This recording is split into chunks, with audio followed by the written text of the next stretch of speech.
ஜுபைர் அகமது என்ற ஒரு சமூக விரோதி எங்களில் ஒருவராக பணியாற்றி வந்த நிசார் அகமது என்பவரை அவர் பயன்படுத்தி கொண்டு பள்ளி வாயில்களிலும் மர்சாக்களிலும் பணியாற்றக்கூடிய அறிஞர் பெருமக்களிடம் ஆலிம்களிடம் வியாபாரம் செய்து லாபம் தருவதாக பணத்தை பெற்றுக்கொண்டு சுமார் 3 ஆண்டுகளுக்கு மேலாக ஓரிரு மாதங்கள் மட்டும் லாபம் தந்துவிட்டு பெரும் மோசடி செய்து விட்டார்கள்.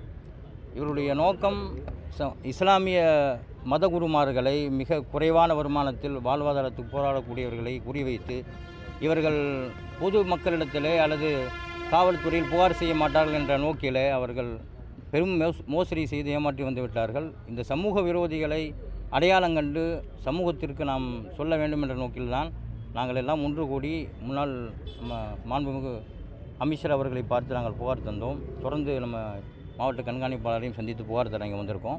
சமூகம் இது போன்ற சமூக விரோதிகளை அடையாளம் கண்டு எந்த கட்சிகளிலும் இவரை சேர்க்கக்கூடாது மட்டுமல்லாமல் இவர்களை சமூகம் ஒதுக்க வேண்டும்.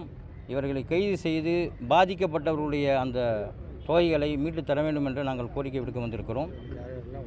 இதுக்கு அனைத்து வகையிலும் எங்கள் இஸ்லாமிய கட்சிகள் மட்டுமல்ல எல்லா கட்சிகளும் எங்களுக்கு ஒத்துழைப்பாக இருந்திருக்கிறார்கள். அவர்களுக்கும் இந்த நேரத்தில் நாங்கள் நன்றி தெரிவித்துக் கொள்கிறோம்.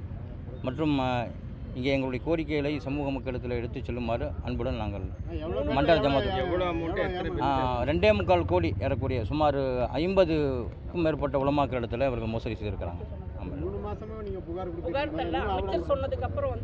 இல்லை நாங்கள் வந்து இல்லை 3 மாதமாக புகார் தராமல் இல்லை, நாங்கள் புகார் தந்து கொண்டு தான் இருந்தோம். ஆனால் அதுக்கான சரியான சந்தர்ப்பம் இப்போ தான் அமைந்திருக்கு. தொடர்ந்து கடந்த 3 மாதம் 4 மாதமாக உங்கள் மேலே தொடர்ந்து குற்றச்சாட்டு சொல்லிட்டே வராரு. இப்பொழுது நாங்கள்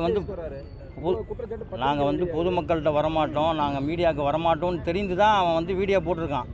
அவனுடைய வீடியோ எப்பொழுது கண்ணியமிக்க உலமாக்களை பாதிக்கும் விதமாக இருந்ததோ அந்த பாதிப்பை உணர்ந்த பிறகு தான் நாங்கள் பொது இடத்துக்கு வந்து இப்போ நாங்கள் பேட்டி கொடுக்குறோம். கண்டிப்பாக இவன் அப்புறப்படுத்த வேண்டும். சமூகத்தில் மிகப்பெரிய நச்சு விதையாக வரை நாங்கள் கருதுகிறோம். சமூகத்திற்கு அடையாளப்படுத்துறதுக்கு தான் இப்போ நாங்கள் வெளியே வந்திருக்கோம்.